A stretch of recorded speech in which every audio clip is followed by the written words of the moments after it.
Between 1861 and 1865, the United States faced its most destructive internal conflict. The American Civil War pitted the northern states against the southern states in a struggle that would decide the future of the nation. More than 600,000 lives were lost, and the outcome permanently reshaped American government, society, and the meaning of freedom. A divided nation. By the mid-19th century, the United States was deeply divided. The North was becoming industrial and urban. Factories, railroads, and paid labor drove its economy. The South remained largely rural. Its wealth depended on agriculture, especially cotton, and on the labor of enslaved people. These two systems grew apart, economically, politically, and morally. Slavery and political tension.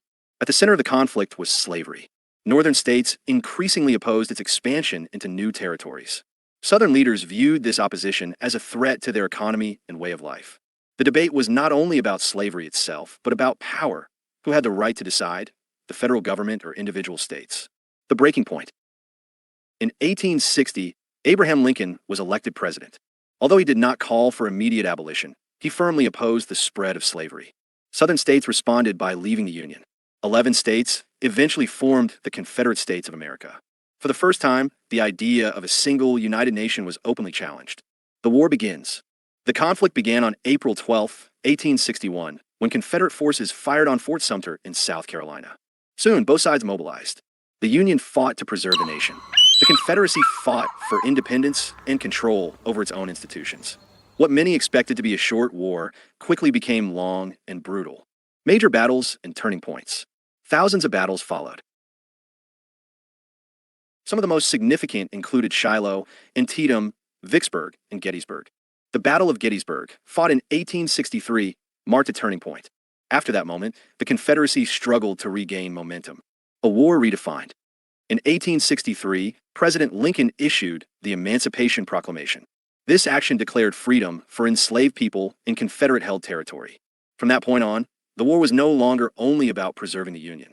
It also became a fight for human freedom. The final phase. As the war continued, the North's advantages grew. It had more factories, more railroads, and a larger population. Union generals adopted more aggressive strategies, including campaigns that targeted Southern infrastructure. By April 1865, Confederate forces were exhausted. General Robert E. Lee surrendered to General Ulysses South Grant at Appomattox Courthouse. The war was over. The aftermath. The Civil War left the South devastated and the nation grieving. Slavery was permanently abolished. Federal authority was strengthened, and the United States emerged as a more unified nation. The years that followed, known as Reconstruction, were marked by both progress and resistance. Why the Civil War still matters. The American Civil War was more than a military conflict. It was a struggle over values, rights, and the meaning of democracy.